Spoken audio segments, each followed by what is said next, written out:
Salam Bapak Ibu semua yang terkasih. Hari ini hari Senin tanggal 6 Juli 2026. Kita masih dalam pembahasan seminggu bersama Obed-Edom hari yang ke-6 dengan judul renungan Efek Obed-Edom. Firman Tuhan kami ambil dari kitab 1 Tawarik pasal yang ke-26 ayat yang ke-4 sampai dengan ayat yang ke-5. Demikian bunyi firman Tuhan.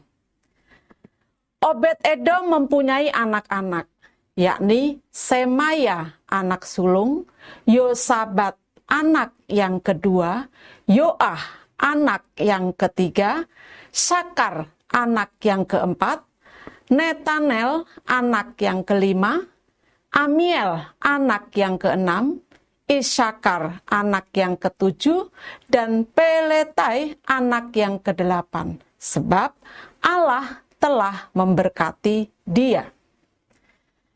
Bisa dikatakan bahwa Obed-Edom hidup dengan baik dan benar. Menarik, kehidupan Obed-Edom berdampak bagi orang-orang yang ada di sekitarnya, bahkan bagi generasi berikutnya. Seputar berkat keluarga. Obed-Edom adalah kepala keluarga. Peranan kepala keluarga sangat penting. Sering dikaitkan dengan kepemimpinan, tanggung jawab, dan bimbingan spiritual. Ketika kepala keluarga hidup dengan baik dan benar, maka akan ada berkat yang diterima baginya dan bagi keluarganya.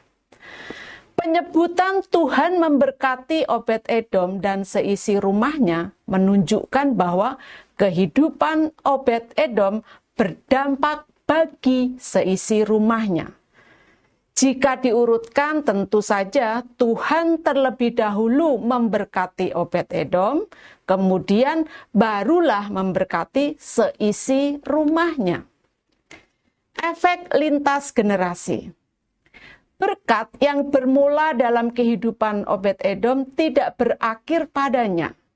Berkat itu menyebar kepada keturunannya, meninggalkan warisan besar berupa ketaatan dan anugerah ilahi.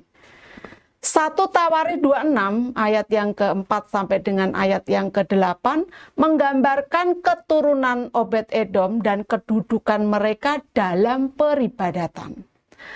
Ayat-ayat ini menekankan bahwa keluarganya terus melayani dengan taat. Ini menunjukkan bahwa berkat yang diterimanya memiliki dampak jangka panjang. Ayat tersebut secara khusus menyatakan bahwa putra-putra Obed-Edom adalah orang-orang yang cakap dan kuat untuk melakukan pekerjaan itu. Ini menyiratkan bahwa berkat rohani dan jasmani yang diterima Obed-Edom diwariskan kepada anak-anak dan cucu-cucunya. Kehidupan yang didedikasikan kepada Tuhan meninggalkan warisan spiritual yang mempengaruhi generasi mendatang. Dengan menjalani hidup beriman dan taat, kita telah menanamkan nilai-nilai dan prinsip-prinsip spiritual kepada anak-anak dan cucu-cucu kita yang dapat membentuk karakter dan iman mereka. Saat kita merenungkan teladan Obed-Edom, kita diingatkan akan dampak dari menghargai kehadiran Tuhan dalam hidup kita sendiri. Dengan menghormati Tuhan melalui emosi dan tindakan kita, serta hidup dalam ketaatan kepada hukum-hukum Tuhan, kita memposisikan diri untuk menerima berkat yang melimpah. Ini tidak hanya mencakup kemakmuran dan keselamatan, tetapi juga hubungan spiritual yang lebih mendalam bagi keluarga kita dan generasi mendatang. Marilah kita berusaha untuk setia seperti Obed-Edom, mengundang Tuhan ke dalam setiap aspek kehidupan kita, dan percaya pada pemeliharaan dan bimbingan Tuhan. Dengan melakukan hal itu, kita meletakkan dasar rohani yang akan mengangkat dan menginspirasi keluarga kita selama beberapa dekade mendatang. Semoga kita semua mengalami efek Obed-Edom, merasakan dampak besar dari kasih karunia Tuhan dan meninggalkan warisan rohani yang tetap menghormati Tuhan dan meningkatkan kehidupan keturunan kita. Kata-kata bijak. Jika kita hidup baik dan benar, maka kita akan bisa membawa dampak positif bagi lingkungan kita. Bapak Ibu, mari kita berdoa. Tuhan, jadikan aku pribadi yang membawa dampak positif bagi keluargaku dan bagi anak cucuku. Dalam nama Tuhan Yesus aku berdoa dan bersyukur.